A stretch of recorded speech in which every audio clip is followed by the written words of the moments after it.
Greetings, Stray here. Welcome to Maroon Indigo. So I thought I'd talk to you guys about mullein today. It's a little strange time to be talking about it because, of course, it's an arrest period right now. But earlier in the warm season, of course, I harvested some plants from my yard and saved them for this moment. So why do I want to talk to you about mullein? Well, it's the time of year when we might be having coughs and colds or sore throats, and mullein is a great ally for that. I also wanted to recommend a couple of books. Now, of course, there's no end to great herbal books out there. These just happen to be two that I found. This one is Herbs to the Rescue. It's an herbal first aid handbook by Kurt King. I probably got this at the thrift store, so I have no idea if this is available, but it's a small but really helpful book because it's all about like how to use, the herbs. And then this one is more about just how to identify it and how to use it. This is a really great book. Out of the two, I guess I would probably start with this one, but this is Backyard Medicine, How to Harvest and Make Your Own Herbal Remedies by Julie Bruton Seal and Matthew Seal. And it's a great book. Everybody moves at their own pace. I've only worked with certain herbs. That tends to be the way things go. But this is a great place to start. So let's jump in. So mullein. All right. Well, it lives for 2 years, so it's a biennial plant. When it starts out, it comes up as this green rosette.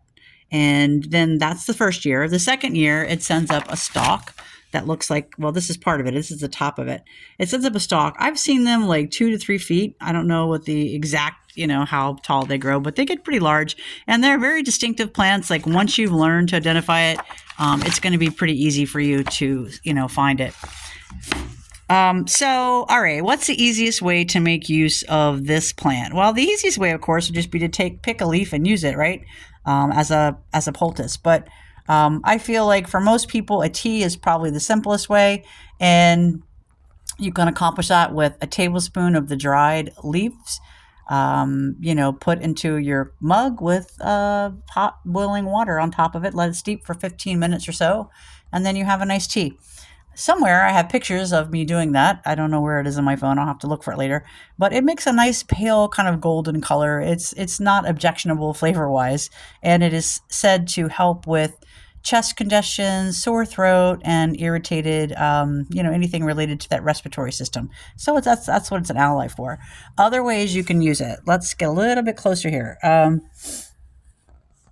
All right, I would have preferred to show you this. I'll have to wait for spring, or whenever it's blooming. But here we go. We have the mullein flower oil. If you've ever used an ointments start with an herbal infused oil, and then you add to that usually some kind of wax that emulsifies the whole thing, and then you have this ointment. But you don't have to do that step. You can make your own infused oils and then just use those directly without going to that next step. And to do this, you would pick the flowers on a sunny day, lay them on a sheet of paper, a little to dry overnight, and then you would put them in a small jar and pour enough virgin olive oil over it to cover the flowers completely. And that's the important part. You really want to make sure they're covered because anything exposed to air can mildew or mold, and that wouldn't be healthy at all. The exact opposite of what we're trying to accomplish, right? Anyway, so that's the basics on how to do an infused oil with mullein. Some books to check out, and an introduction to this as a helper on your path, especially in these cold months. All right, I hope you check it out. Now, look, don't fret if you don't have a yard to get mullein from. You can usually find it already processed and ready to go at your herbal shops, some supermarkets maybe even. All right, well, I guess that's it for today, and we'll talk to you later.